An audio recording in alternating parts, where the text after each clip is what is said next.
Hi everyone, I am Dr. Peiris. In this lecture, I am going to show you how to convert between the standard form and the general form of a quadratic function. So first I will show you what are the different forms of quadratic functions, what is the general form, what is the standard form. Then as the first part, we will convert the standard form to general form.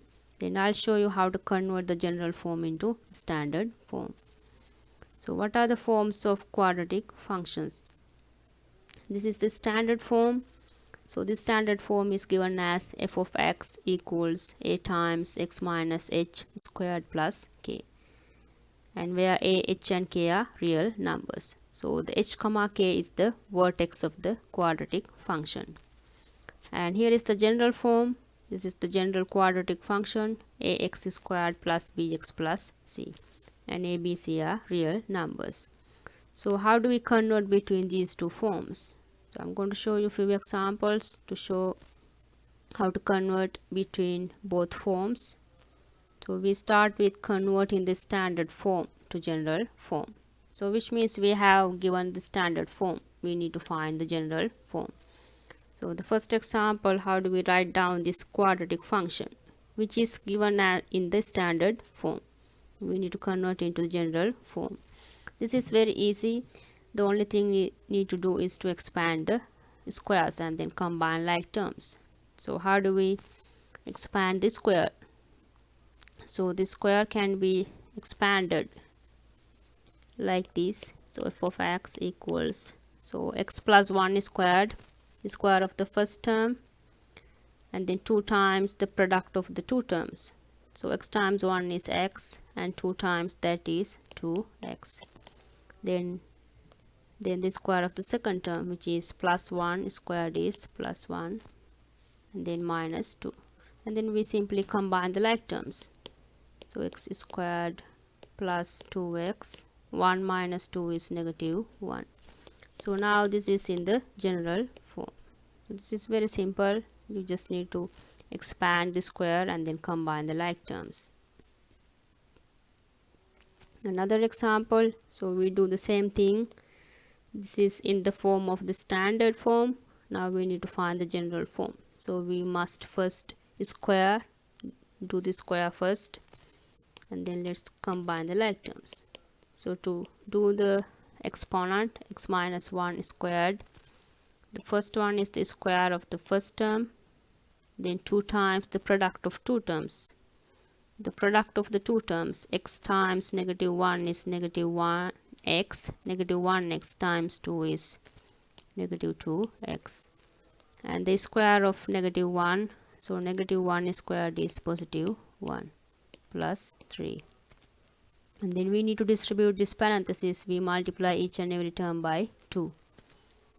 So 2 times x squared is 2x squared, and then 2 times negative 2x is negative 4x, 2 times 1 is 2 plus 3. Then we combine the like terms. 2x squared minus 4x plus 2 plus 3 is 5. So here is the general form. This is how do we do the conversion from a standard form to general form. Now let's to see the other way around. So how do we do the conversion from general form to standard form? So in this question, the quadratic function is given in terms of this general form. Now we need to find the standard form. So to find the standard form, we need to know what is the value of the h and k. So to find the h and k, we use the relationship for the h equals minus b over 2a. So it's minus, so the b is 2, a is 1, b is 2, a is 1. We substitute those in here. So negative 2 divided by 2 is negative 1. We found the h. To find the k, we substitute this value in this equation, because we need to find the k. K means basically the y coordinate of the vertex. So this is the x coordinate of the vertex. So if we know the x coordinate, to find the y coordinate, we simply substitute that in the given equation.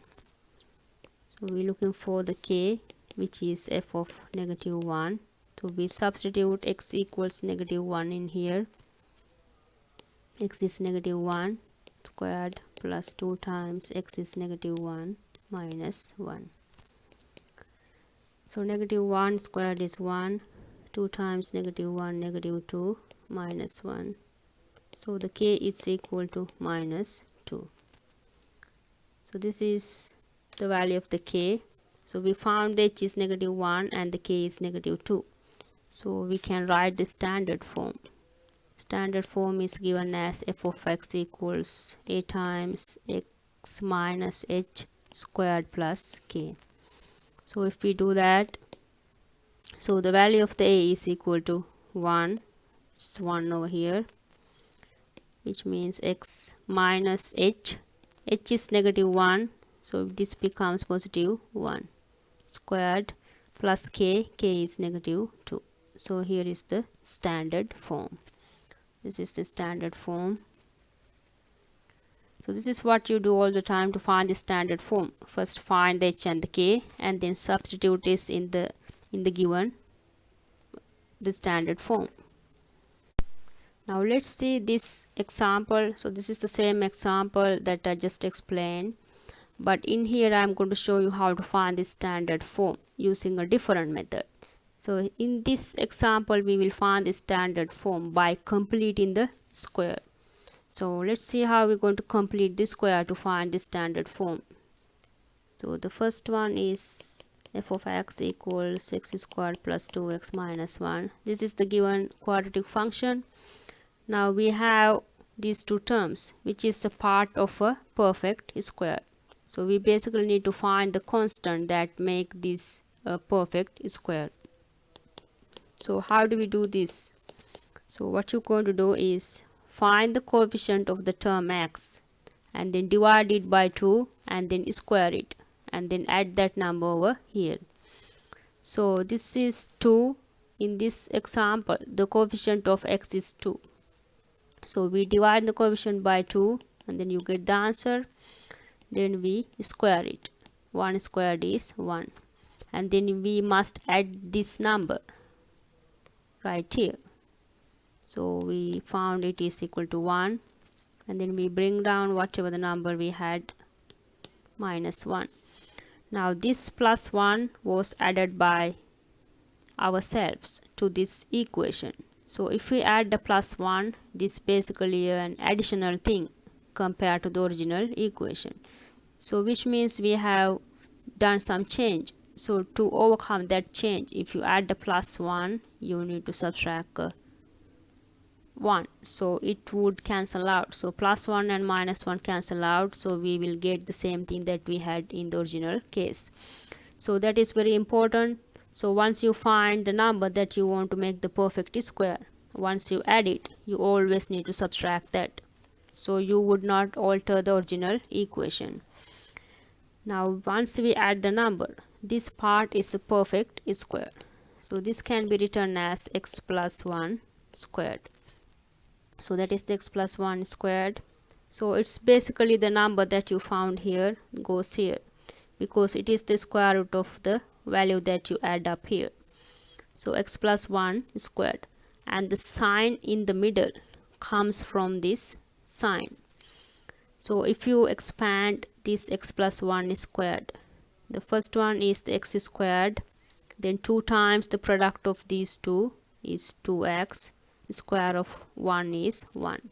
So that is how these three terms equal to the perfect square.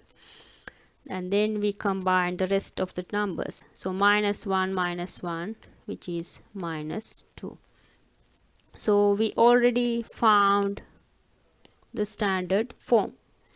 So in this case you don't need to find the h and k separately. So by completing this square you directly get the standard form.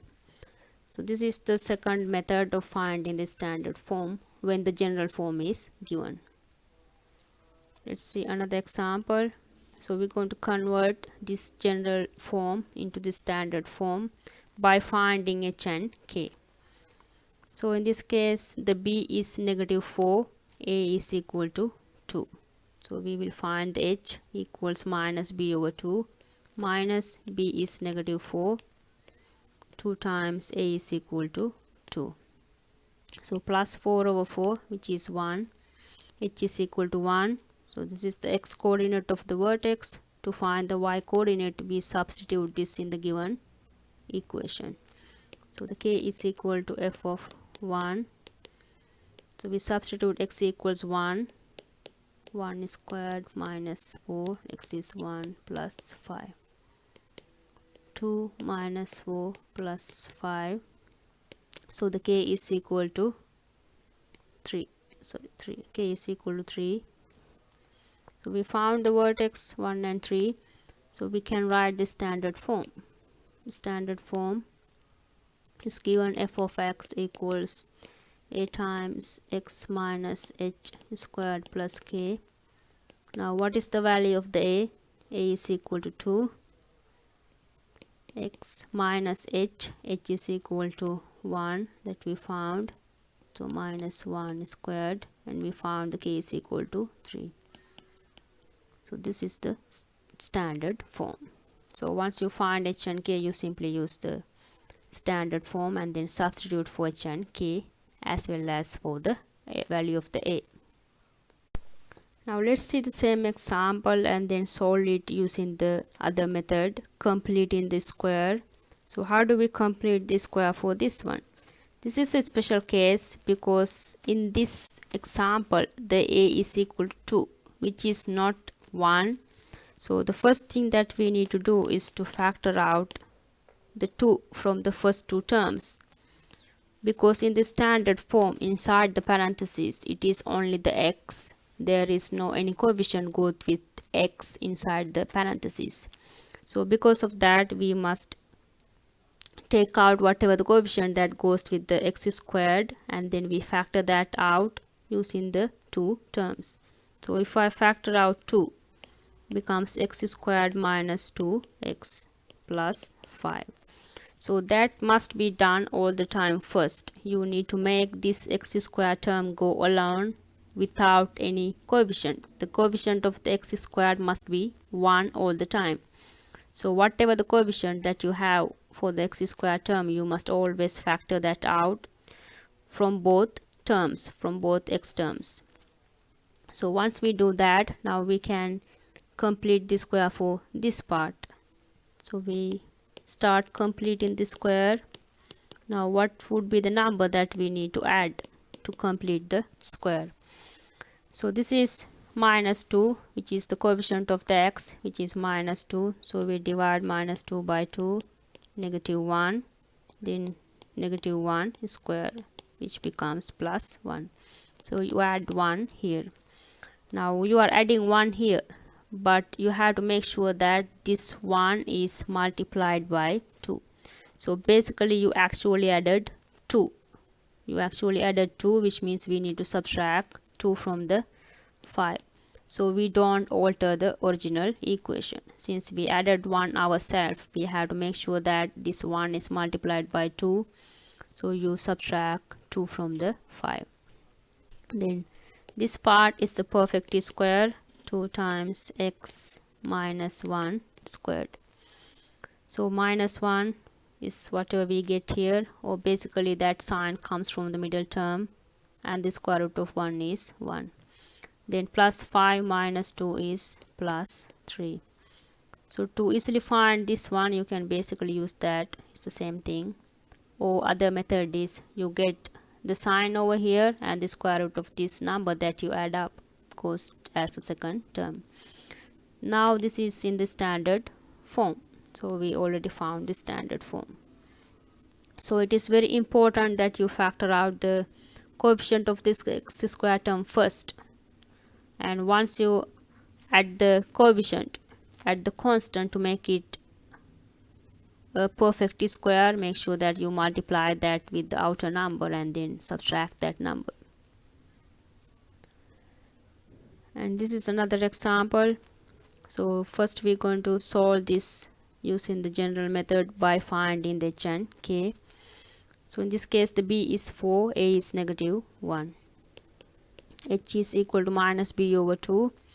So equals minus b is 4, 2 times a is negative 1. negative 4 over negative 2, which is 2. Then we found the x coordinate of the vertex. We substitute that to find the k. K is f of 2. We substitute x equals 2 minus 2 squared plus 4 times 2 minus 3. This is 2 squared 4 and then times a negative sign, negative 4 plus 8 minus 3. So this is equal to 1. So with that we can write the standard form. So the standard form is f of x equals a times x minus h squared plus k. So in this case the value of the a is negative 1. So negative x minus, we found the h is equal to 2 squared plus k is equal to 1. We found h is 2, k is 1. So this is the standard form. Now let's solve the same question using the other method, completing the square. So this is also very important because in this example there is a minus sign. So as we know, we need to have a plus 1 here, not a minus 1. So the first thing is to factor out a negative sign from these two terms. So we take out a negative sign from these two terms. So it becomes positive x squared minus 4x. And we keep the minus 3 outside. Now we must complete the square for this part. So how do we complete the square for x squared minus 4x? The coefficient of the x is minus 4, which is divided by 2, becomes minus 2. Then we square minus 2, which is going to be positive 4. We add 4. So once you add the 4, so what has been really added? Plus 4 times a negative 1. So you basically add the negative 4. If you add the negative 4, which means to get that cancel out, you need to add the positive 4. Because this is negative 1 times positive 4, which is negative 4. Negative 4 plus 4 cancel out. So we are not altering the original equation. Now we can write down the perfect square. This is going to be x minus 2 square, and negative 3 plus 4 is positive 1. So this is the standard form. So these are the methods that we can use to convert the general form into standard form. So that's all for this lecture. So please subscribe to my YouTube channel Dr. Peiris Classroom, as well as visit my website drpeirisclassroom.com for other videos of this class as well as for other classes. Thank you everyone. I'll see you again with another video. Bye.